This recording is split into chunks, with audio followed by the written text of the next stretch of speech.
Assalamualaikum warahmatullahi wabarakatuh. Perkenalkan, nama saya Muhammad Novel Hidayatullah dari kelas 12 IPA 2. Di sini saya akan mempresentasikan apa itu keamanan protokol HTTP dan HTTPS, dan apa perbedaan antara protokol HTTP dan HTTPS, dan yang terakhir, apa kelebihan dan kekurangan protokol HTTP dan HTTPS.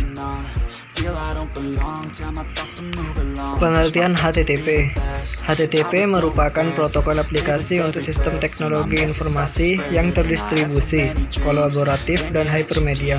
HTTP, Hypertext Transfer Protocol, adalah dasar komunikasi data untuk WWW atau World Wide Web yang berbentuk teks struktur dan menggunakan link yang logis atau hyperlink antara node yang mengandung teks. Selanjutnya, pengertian HTTPS.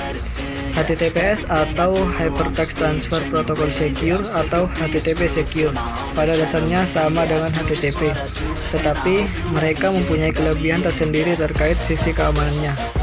HTTPS menggunakan SSL atau Secure Socket Layer atau TLS yang disebut Transport Layer Security sebagai sublayer bawah lapisan dari HTTP biasa.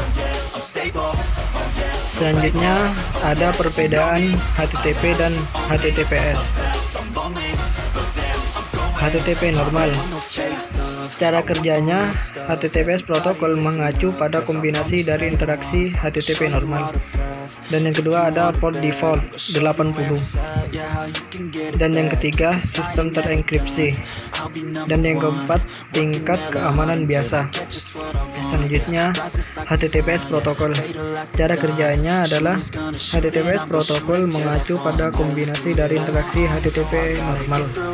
Dan yang kedua, port default 443. Yang ketiga, transmisi interaksi yang normal. Dan yang keempat, tingkat keamanan yang lebih atau biasa untuk situs belanja dengan transaksi keuangan. Selanjutnya ada kelebihan dan kekurangannya.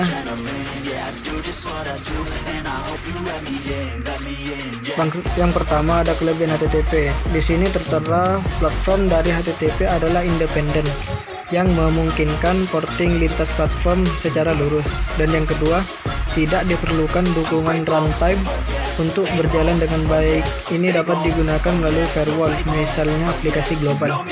Yang ketiga, HTTP tidak berorientasi koneksi, tidak sering terjadi overhead jaringan untuk membuat dan mempertahankan status sesi dan informasinya. Dan yang keempat, HTTP dapat diimplementasikan dengan protokol lain di internet atau di jaringan lain. Dan yang kelima ada halaman HTTP disimpan dengan di cache komputer dan internet sehingga mudah diakses. Kekurangan HTTP terdapat 3 poin. Yang pertama, keamanan tidak terjamin. Website dengan domain HTTP yang digunakan banyak dipakai sebagai ajang penipuan. Bisa juga digunakan untuk membayar virus. Dan poin yang kedua ada rentan penyebaran virus. HTTP sangat rawan akan penyebaran virus, mulai dari yang tidak berbahaya hingga yang paling berbahaya. Dampaknya adalah untuk merugikan para pengguna internet. Dan poin HTTP yang terakhir, data tidak terenkripsi. Dapat tampak pada website vital seperti online shop, website pemerintahan, internet banking yang memilih untuk menggunakan HTTPS ketimbang memakai HTTP. Dan kelebihan HTTPS.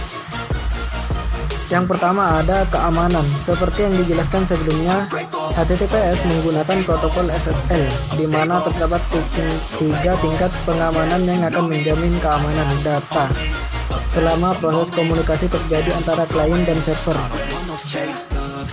Dan yang kedua, lebih terpercaya. Dengan keamanan yang terjamin, tentu akan terimbas langsung kepada tingkat kepercayaan pengunjung atau konsumen bagi website e-commerce. Orang tidak akan ragu untuk mengirimkan data diri dan data sensitif lainnya ke web server. Dan yang ketiga, SEO. Tidak bisa dipungkiri, akhirnya mesin pencari akan lebih mengutamakan bootsir dan keamanannya terjamin untuk ditampilkan pada halamannya hasil pencarian, yakni website yang sudah dipasangkan protokol SSL. Dan poin yang terakhir ada kekurangan HTTPS. Yang pertama ada website lebih lambat. Pada website yang memiliki kualitas hosting bagus, penggunaan HTTPS tentu terasa tidak akan memperlambat website Anda sama sekali. Dan yang kedua, dukungan browser. Hampir setiap browser memang sudah mendukung protokol HTTPS. Tetapi bagi pengguna yang masih menggunakan browser yang versi lama, tentu akan kesulitan mengakses website yang menggunakan protokol HTTPS. Dan poin yang terakhir, biaya tambahan. Dengan menggunakan protokol HTTPS, berarti Anda harus membayar biaya tambahan yang lumayan mahal, tergantung jenis SSL yang Anda gunakan. Sekian presentasi saya, kurang lebihnya mohon maaf. Wassalamualaikum warahmatullahi wabarakatuh.